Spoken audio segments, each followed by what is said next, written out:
को देखते हैं। ठीक है, यह 2015 का क्वेश्चन सेट है। ठीक है, तो आइए आज के अपने पहले प्रश्न की ओर चलते हैं।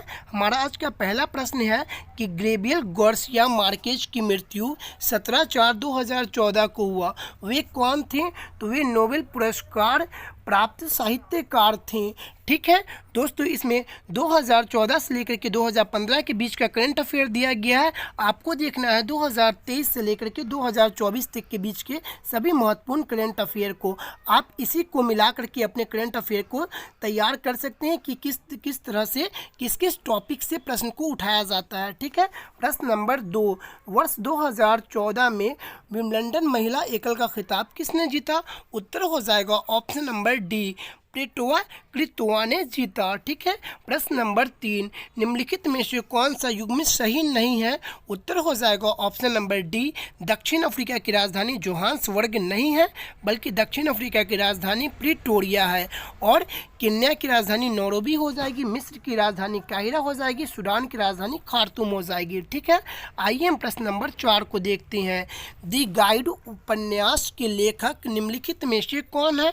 उत्तर हो जाएगा option number C, R K. Narayan ji हैं। ठीक है, प्रश्न नंबर 5, हीराकुंड बांध किस नदी पर अवस्थित है? उत्तर हो जाएगा ऑप्शन नंबर डी, हीराकुंड बांध महानदी पर अवस्थित है। और हीराकुंड बांध कहाँ गिरती है? तो यह बंगाल की खाड़ी में गिरती है। इसे उड़ीसा का शोक कहा जाता है। हीराकुंड महानदी को किसका शोक कहा जाता है? तो उड़ीसा का शोक कहा जाता है महानदी को। अब बंगाल का शोक किस नदी को कहा जाता है? तो दामोदर नदी को कहा जाता है। बिहार का शोक किस नदी को कहा जाता है? तो कोसी नदी को कहा जाता है। गुजरात का शोक किस नदी को कहा जाता है? तो साबरमती नदी को कहा जाता है। ठीक है, प्रश्न नंबर 6, निम्नलिखित में से किस फसल की खेती भारत में सर्वाधिक क्षेत्रफल में होती है? उत्तर हो जाएगा ऑप्शन नंबर बी, धान की खेती सर्वाधिक क्षेत्रफल पे होती है। प्रश्न नंबर 7, दिनार किस देश की मुद्रा है? उत्तर हो जाएगा ऑप्शन नंबर सी, इराक की मुद्रा दिनार है। ठीक है, प्रश्न नंबर 8, मालगुडी डेज के रचनाकार कौन है? उत्तर हो जाएगा option number B, R K. Narayan ji है। ठीक है, प्रश्न नंबर 9, निम्नलिखित में से कौन सी महारत्न कंपनी नहीं है? उत्तर हो जाएगा option number B, power finance corporation limited. यह महारत्न कंपनी में नहीं आती है। ठीक है, प्रश्न नंबर 10, गंगा ब्रह्मपुत्र डेल्टा क्षेत्र का वन निम्नलिखित में से किस नाम से जाना जाता है? तो उत्तर हो जाएगा ऑप्शन नंबर डी, सुंदरवन के नाम से जाना जाता है। ठीक है, प्रश्न नंबर 11 कह रहा है कि कालिदास सम्मान पुरस्कार प्रारंभ किया गया। तो मध्य प्रदेश सरकार द्वारा प्रारंभ किया गया कौन सा? तो कालिदास सम्मान पुरस्कार। प्रश्न नंबर 12, भारत अंतर्राष्ट्रीय फिल्म समारोह 20 से 30 नवंबर 2014 के बीच कहाँ आयोजित किया गया? उत्तर हो जाएगा ऑप्शन नंबर डी, गोवा में आयोजित किया गया। ठीक है, आइए हम प्रश्न नंबर 13 को देखते हैं। पंचतंत्र की रचनाकार कौन है? तो उत्तर हो जाएगा पंचतंत्र की रचनाकार है विष्णु शर्मा। ठीक है दोस्तों, यहाँ पे हम कलर दूसरा चूज कर लेते हैं क्योंकि ब्लैक समझ में नहीं आ रहा है। ठीक है, पंचतंत्र की रचनाकार कौन है? तो विष्णु शर्मा होंगे। ठीक है, प्रश्न नंबर 14, वर्मा ब्रिटिश भारत से कब अलग हुआ? उत्तर हो जाएगा ऑप्शन नंबर सी, सन 1935 में अलग हुआ। वर्मा वर्तमान में म्यांमार को कहा जाता है। ठीक है, प्रश्न नंबर 15, पटना उच्च न्यायालय की स्थापना कब हुई थी? उत्तर हो जाएगा ऑप्शन नंबर डी, सन 1916 ईस्वी में हुई थी पटना उच्च न्यायालय की स्थापना। प्रश्न number 16, servant of India society की स्थापना किसने की थी? उत्तर हो जाएगा option number A, Gopal Krishna Gokhale ने की थी। प्रश्न नंबर 17, भारत का अनुमानित रक्षा खर्च है? तो भारत का अनुमानित रक्षा खर्च है, उत्तर हो जाएगा ऑप्शन नंबर ए, सकल घरेलू उत्पाद का 2.5%। प्रश्न नंबर 18, किस वर्ष सिक्किम संघ का 22वां राज्य बना? तो उत्तर हो जाएगा सन 1975 ईस्वी में सिक्किम संघ का 22वां राज्य बना। कैवां संविधान संशोधन के तहत? तो 36वां संविधान संशोधन 1975 के तहत सिक्किम को राज्य का दर्जा दिया गया। प्रश्न नंबर 19, आज़ादी के बाद भारत और नेपाल के बीच प्रथम शांति और मित्रता संधि किस वर्ष काठमांडू में हस्तांतरित की गई? उत्तर हो जाएगा ऑप्शन नंबर डी, सन 1950 ईस्वी में। ठीक है दोस्तों, यहाँ पर से आपको मैथ्स के प्रश्न स्टार्ट हो गए हैं, तो देख लीजिए यहाँ पे 21 नंबर को भी हम करा देते हैं। भारतीय राष्ट्रीय कांग्रेस की प्रथम महिला अध्यक्ष कौन थी? तो उत्तर हो जाएगा option number B, Annie Besant. दोस्तों यहाँ पे कह रहा है भारतीय राष्ट्रीय कांग्रेस की प्रथम महिला अध्यक्ष कौन थी? तो एनी बेसेंट हो जाएगा। ठीक है, और प्रथम भारतीय महिला कहेगा तो कौन हो जाएगी? सरोजनी नायडू। ठीक है, आइए दोस्तों हम देखते हैं, यहाँ पे मैथ्स के प्रश्न स्टार्ट हो गए हैं। ठीक है, हम चलते हैं जीके जीएस के प्रश्न की ओर। उससे पहले हम आपको सारे प्रश्न दिखाते हुए चलते हैं। ठीक है, जीके जीएस के प्रश्न आपको फिर से स्टार्ट होंगे कितना से? तो 100 नंबर से फिर से स्टार्ट होंगे, हम आपको वहाँ तक ले चलते हैं। ठीक है, आपको प्रश्न भी दिखा देते हैं ताकि आप पूरा सेट बनाना चाहें तो आप पूरा सेट बना सकते हैं। ठीक है, आप एक बार इसको पॉज कर करके आप सेट को कंप्लीट कर सकते हैं। ठीक है, देखिए दोस्तों यहाँ पर हमने आपको सारा प्रश्न शो ऑफ कर देते हैं। ठीक है, ताकि आप इसे रोक करके अपने सेट को कंप्लीट कर सकते हैं। ठीक है,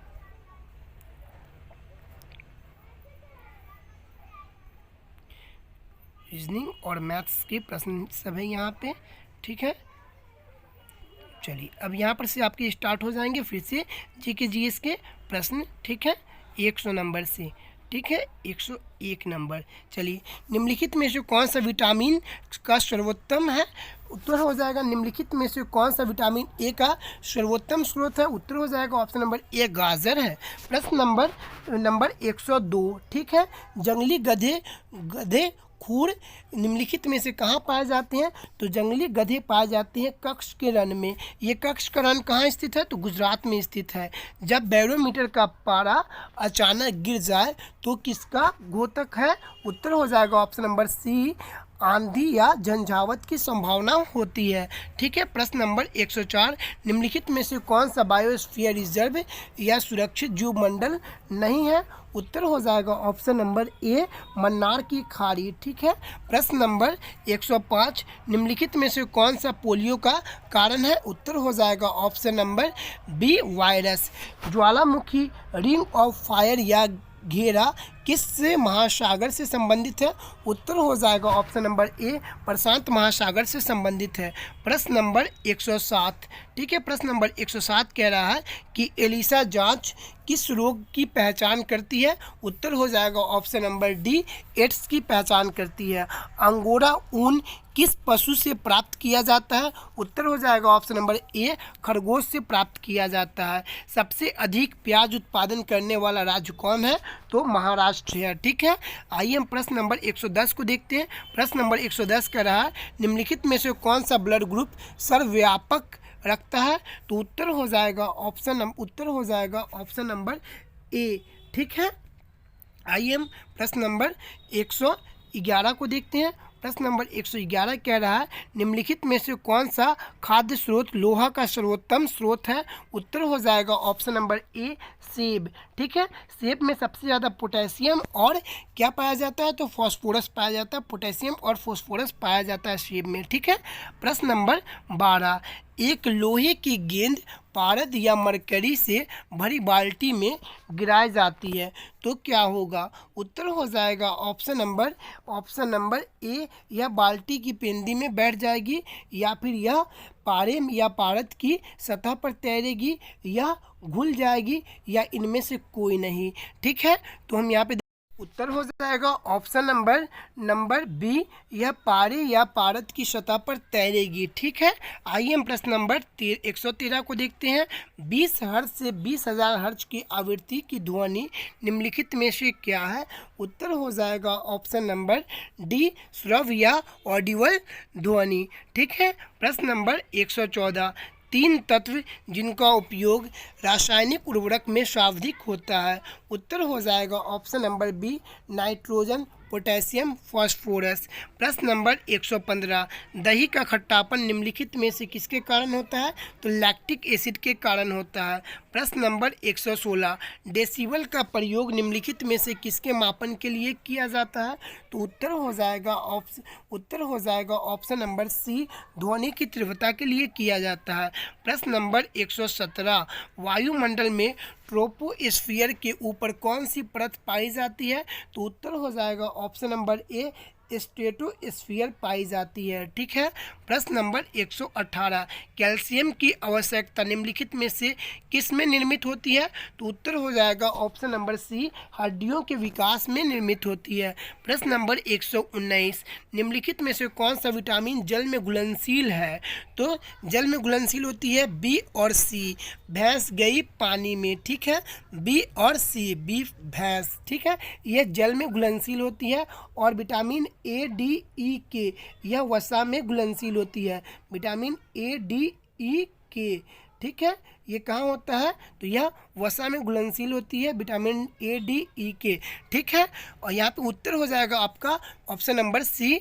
ठीक है, विटामिन सी यह जल में घुलनशील होती है। प्रश्न नंबर 120, बिहार पंचायती राज अधिनियम 2006 में 2 ग्राम सभा की बैठक के बीच अधिकतम कितनी अवधि निर्धारित हुई है? उत्तर हो जाएगा ऑप्शन नंबर सी, 3 महीने की अवधि निर्धारित हुई है। प्रश्न नंबर 121, ठीक है, एक तरफ कॉलम एक्स दिया गया है, एक तरफ कॉलम वाई दिया गया है, एक दूसरे से मिलाना है। ठीक है, एक तरफ नदी दिया गया है और दूसरी तरफ दिया गया है कि यह कहाँ बहती है या कहाँ से निकलती है। ठीक है, यह कहाँ से निकलती है? तो देखिए, कृष्णा नदी निकलती है कहाँ से? तो महाबलेश्वर की पहाड़ी से। गोदावरी नदी निकलती है नासिक से, महाराष्ट्र में है। और ब्रह्मपुत्र नदी निकलती है सांगपो में। यह सांगपो कहाँ है? तो इसे चीन में सांगपो कहा जाता है ब्रह्मपुत्र नदी को। ठीक है, यह तिब्बत में स्थित है। और नर्मदा नदी कहाँ से निकलती है? तो यह अमरकंटक की पहाड़ी से निकलती है। ठीक है, आप यहाँ पे उत्तर को देख लेंगे। ठीक है, यहाँ पे आपको बता देते हैं ऑप्शन नंबर 1 करेक्ट होगा। आप देख लीजिएगा, हमने मिलान कर दिया है। ठीक है।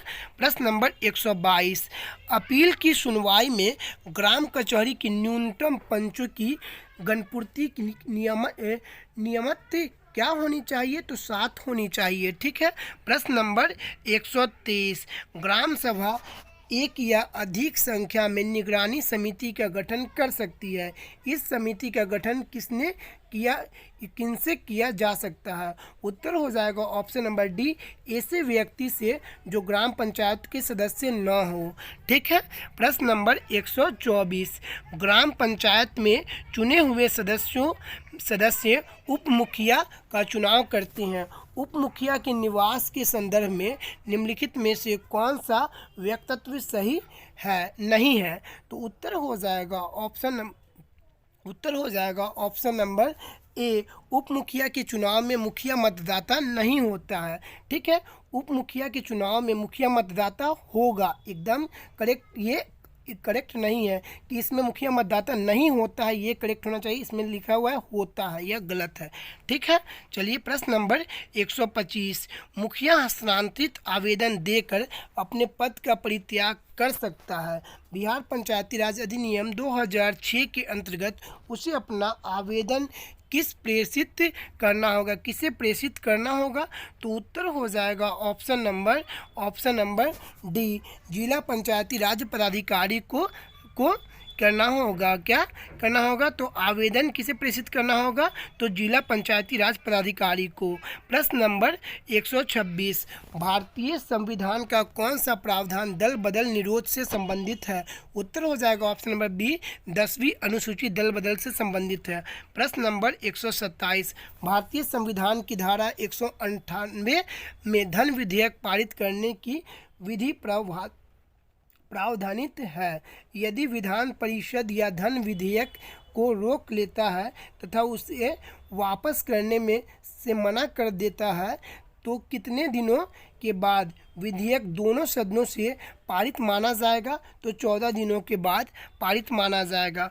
प्रश्न नंबर 128, भारतीय संविधान का अनुच्छेद 51 ए नागरिकों के मौलिक कर्तव्यों से संबंधित है।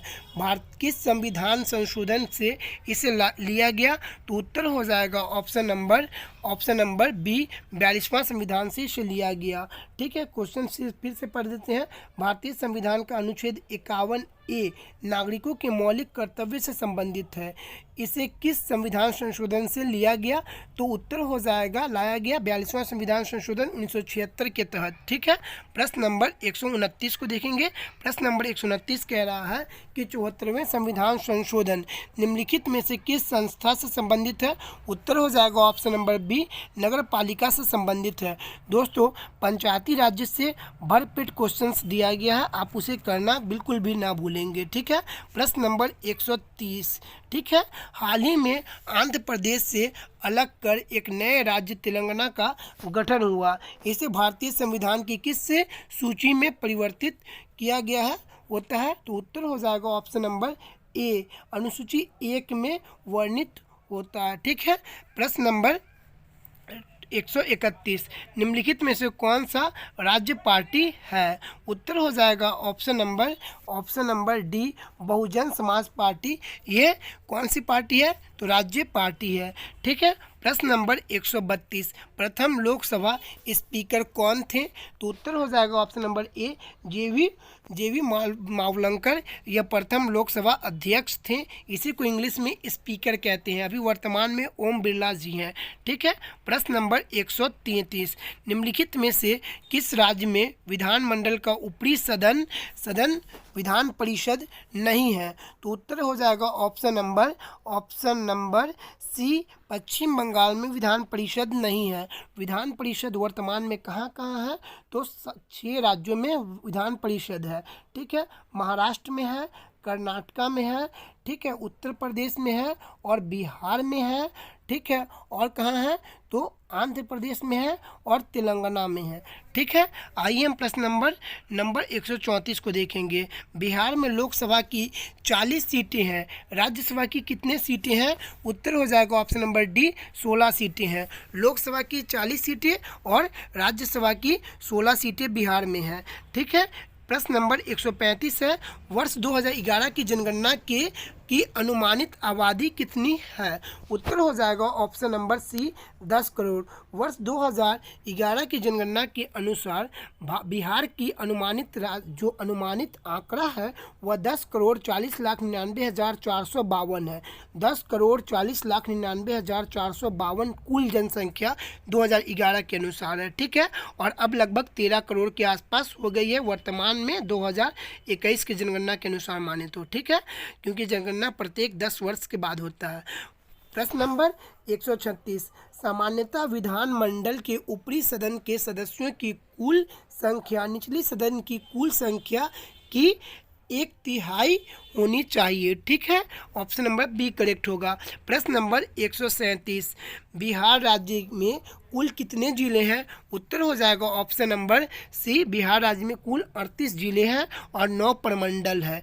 ठीक है, प्रश्न नंबर 138 मैकमोहन रेखा भारत और चीन की सीमा तय करती है। डुरंड रेखा किन 2 देशों की सीमा तय करती है? तो उत्तर हो जाएगा पाकिस्तान और अफगानिस्तान की सीमा तय करती है डुरंड रेखा, जो सबसे छोटी सीमा बनाती है। ठीक है, और भारत और पाकिस्तान के बीच रेड क्लिफ रेखा है। ठीक है, और भारत और अफगानिस्तान के बीच ऐसी कोई रेखा नहीं।